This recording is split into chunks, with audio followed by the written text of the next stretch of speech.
Hoje nós vamos conversar com um profissional que é um evangelizador. É uma ironia que seja um trocadilho com o seu nome, porque ele é João Evangelista Teixeira Lima, médico.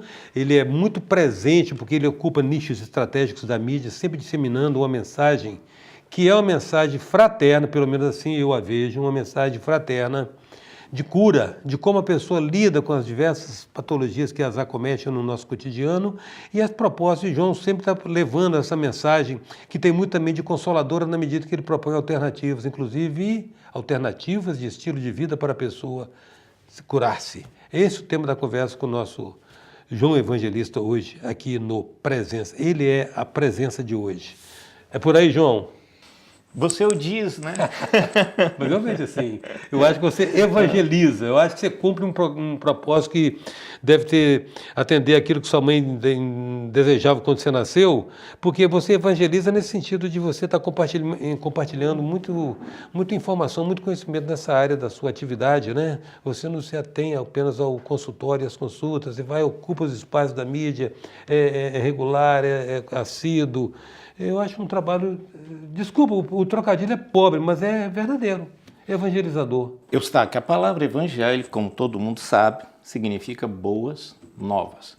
Curiosamente, existe uma palavra que a gente usa todos os dias e que poucos sabem a etimologia, a origem dessa palavra. É a palavra terapia, é a palavra terapeuta, é a palavra terapêutica. De onde vem isso? Lucas, que era médico... Achei que era dos essênios, não? Não, mas quem foi que empregou isso sempre? Não assim que tenha originado a palavra em si, tá. Mas quem usava essa palavra muito. Lucas era um evangelizador, tanto no sentido religioso, quanto no sentido espiritual. Médico. Ele era médico, era médico. Por isso médico de homens e de almas. Na Elizabeth Taylor Cadwell, que escreveu maravilhosamente bem esse livro. Só que evangelizador aí, no contexto de terapeuta. O que significa a palavra terapeuta? Terá significa Deus.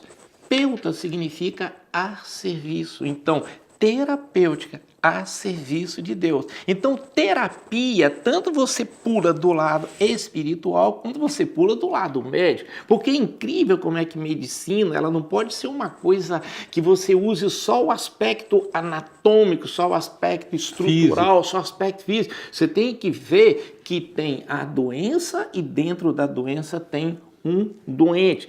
Existem umas palavras que a gente usa muito no consultório. Eu sou clínico geral, eu sou gastroenterologista e clínico geral. De onde vem essa palavra clinicar? De onde vem a palavra clínico? Clínico é uma palavra maravilhosa, uma palavra deliciosa.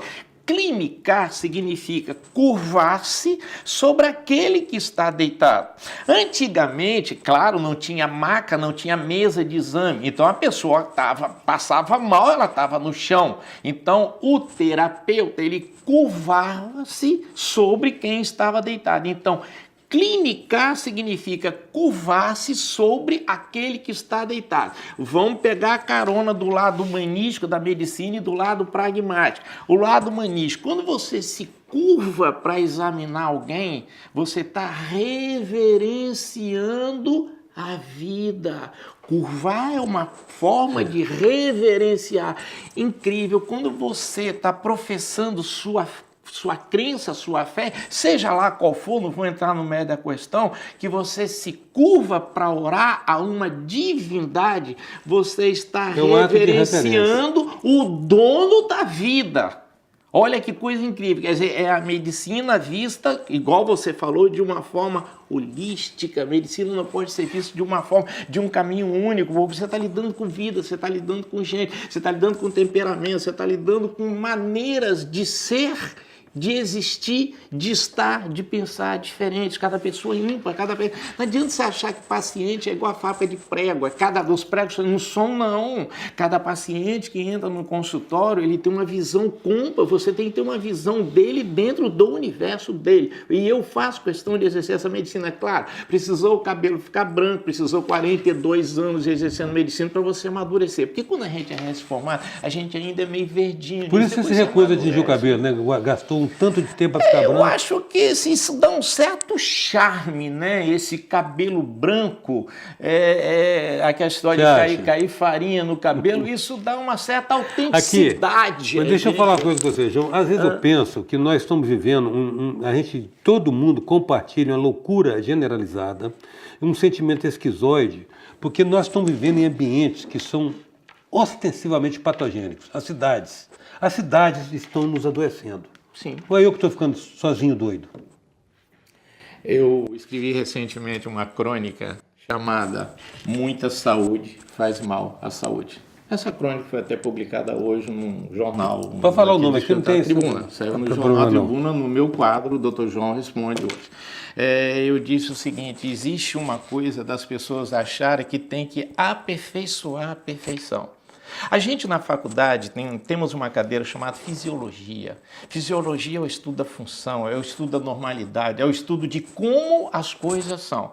A patologia é o estudo da distorção, é o estudo da doença. Né? O que acontece? Quando você estuda fisiologia, você percebe que tratar uma doença, tratar um doente, é devolver a esse doente o equilíbrio. Vamos tomar como exemplo a palavra enfermo. O que significa enfermo, enfermidade, enfermeira? Fermus em latim significa firmeza, equilíbrio, fé. Enfermo significa sem firmeza, sem equilíbrio, sem fé. Olha que coisa incrível. Na música, fermo vem de fermata. Fermata é aquele olhinho de pombo que tem na partitura que você está tocando, você firma o som. Na medicina, a gente emprega fermo como firmeza, equilíbrio e fé. O que consiste tratar um paciente do ponto de vista de medicação, do ponto de vista de intervenção cirúrgica? É simplesmente devolver a esse paciente o seu status quo de saúde. Por isso que se diz, medicina é a arte de prescrever medicamentos até que o corpo tenha tempo de curar a si próprio. Não é um médico que cura o paciente, quem cura o paciente é ele mesmo. O remédio mata a bactéria que provoca pneumonia, mas a pneumonia, o paciente, o sistema imunológico dele é que cicatriza o processo inflamatório dele. Hoje a presença de João Evangelista Teixeira Lima, a gente volta já.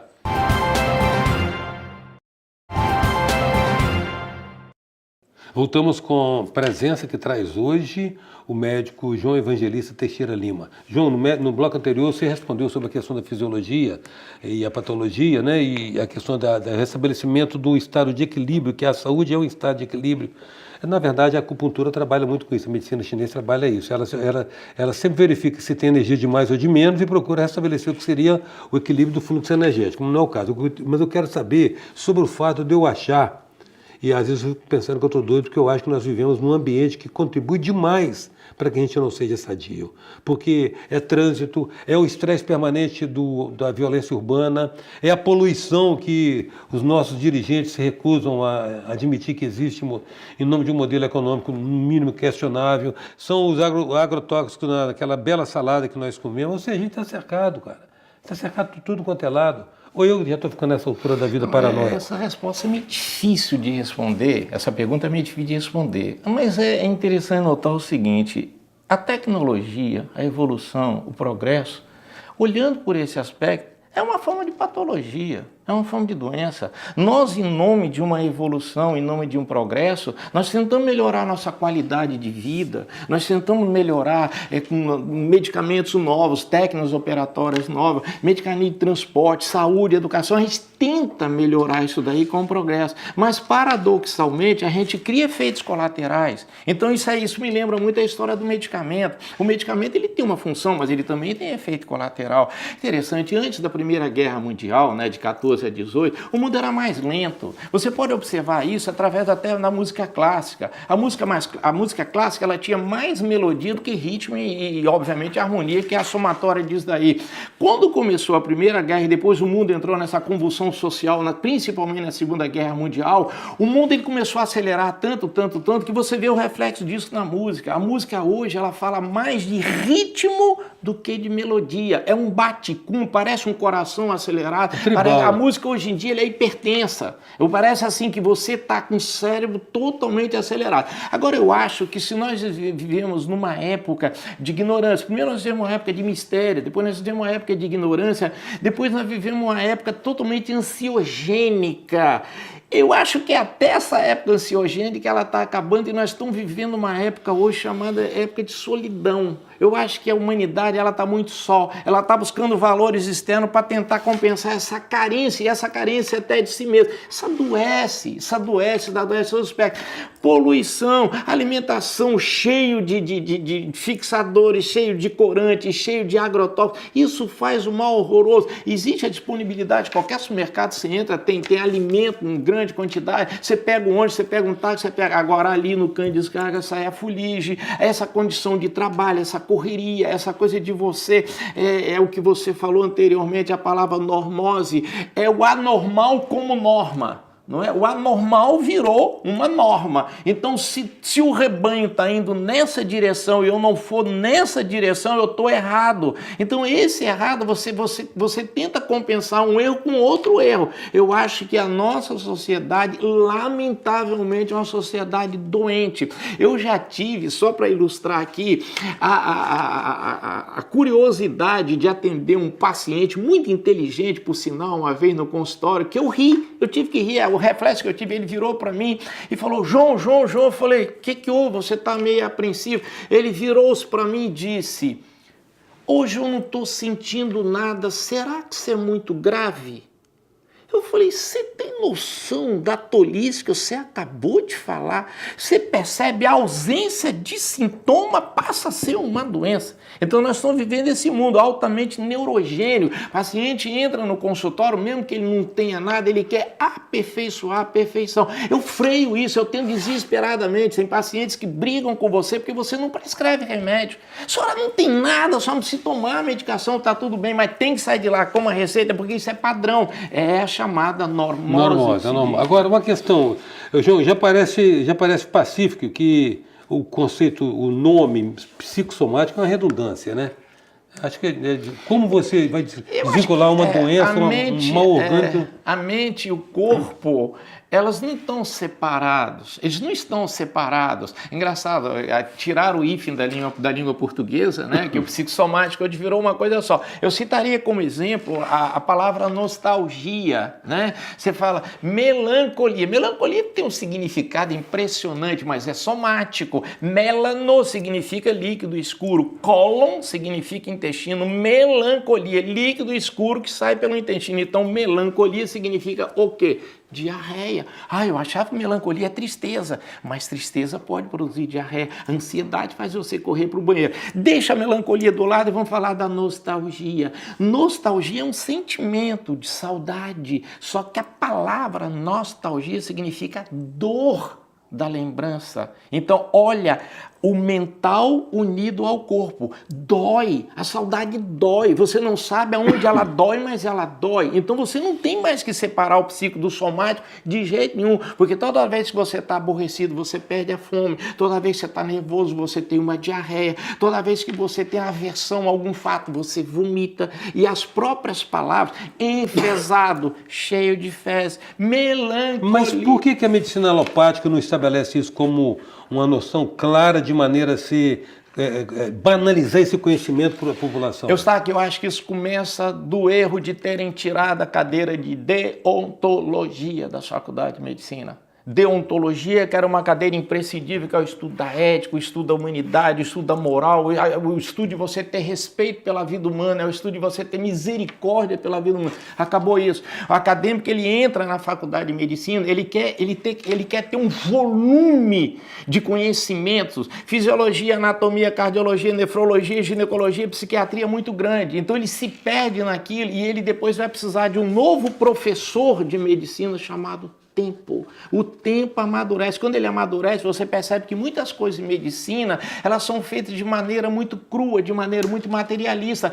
E, embora os tempos mudaram, o médico atual, ele precisa restabelecer e resgatar essa coisa de atender o doente e não atender a doença. Curiosamente falando, o médico antigo, ele sabia menos do que o médico moderno, mas ele curava mais. Sabe por quê? Ele ouvia mais o paciente. Ele escuta, o né? médico moderno, hoje, a responsabilidade, ele não chama mais para si, ele deposita no exame complementar. É impessoal, né? Impessoal. Então, não é aí que entra esse aspecto. João, agradeço muito a sua presença. Sempre um prazer falar com você. Na verdade, não é falar, é sempre um prazer te ouvir. Que você despeja sobre nós esse punhado de conhecimento e informação que você vem acumulando para além do seu interesse mais imediato. Muito grato pela sua presença. Recíproco, né? Esse bate-papo aqui é maravilhoso. Eu estou sempre à disposição. Obrigado, Eustáquio. Obrigado a todos. Hoje a presença dele, João Evangelista Teixeira Lima, doutor João.